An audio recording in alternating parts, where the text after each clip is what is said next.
12 नवंबर का जो वाक़या हुआ उस वक्त भी मैंने ये कहा था कि सरकार एजेंसीज का गलत इस्तेमाल कर रही है त्रिपुरा को लेकर।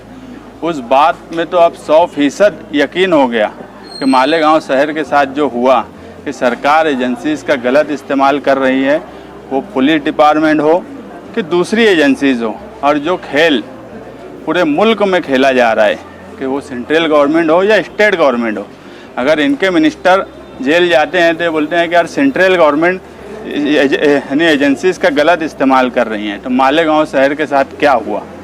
मालेगांव शहर के साथ भी नाइंसाफ़ी की गई।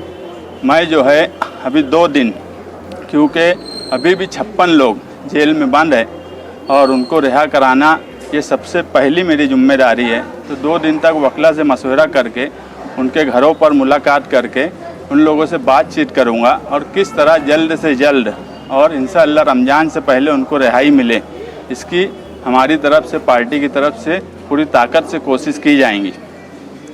जुल्म और नाइंसाफ़ी और भ्रष्टाचार के खिलाफ ये शहर कभी डरा नहीं और ना कभी डरेगा।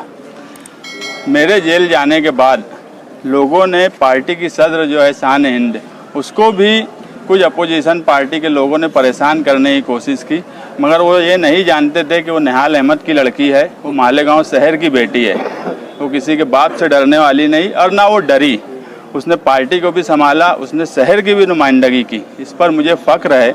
और पार्टी के जिम्मेदार लोग, हमारे पार्टी के कारपोरेटर और वर्कर्स, इनका भी मैं बहुत शुक्र अदा करता हूँ कि मेरे ना रहने के बावजूद भी उन्होंने पार्टी को संभाला और शहर में अपनी एक छाप छोड़ी। बात ये है कि ये क्यों हुआ और कैसे हुआ।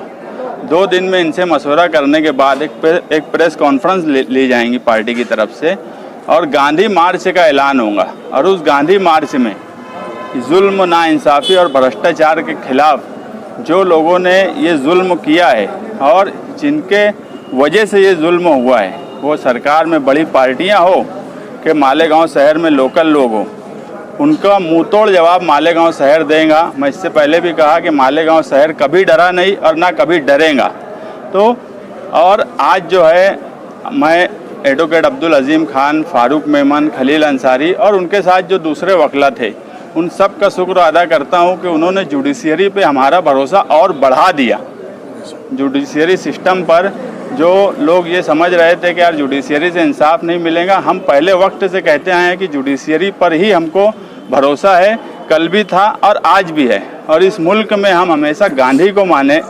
हमने कभी हिंसा की बात नहीं की, हमने कभी हिंसा हो ऐसा नहीं कहा। हम हमेशा यही चाहते रहे कि यार अहिंसा के रास्ते पर गांधी चलते थे, वही रास्ता हमने चुना। दूसरा, बाबा साहेब अम्बेडकर को माने कि कानून से हमको इंसाफ मिलेगा। और अब ये लड़ाई 2 दिन के प्रेस कॉन्फ्रेंस के बाद जब ये लड़ाई शुरू होंगी तो आप यकीन मानो कि ये जो लोग इसमें शामिल हैं, सबका पत्ता खुलेगा। भले धीरे धीरे खुले, मगर वो पत्ता सबका खुलेगा। और ये शहर में 2 तरह की लड़ाई होंगी। एक, कानून से इंसाफ हमें मिल रहा है और इंशाअल्लाह आगे भी मिलेगा और 56 लोग जल्द से जल्द रिहा होंगे।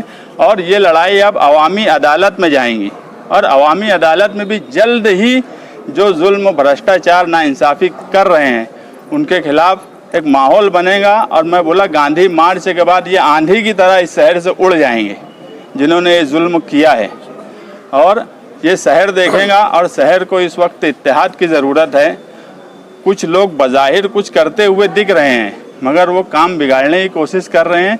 इसलिए आज मैं ज़्यादा कुछ बोलना नहीं चाहता कि जो लोग बंद है उन लोगों से मुलाकात भी करना है, वकला से भी मशवरा करना है, मगर मुझे कानून पर पूरा भरोसा है।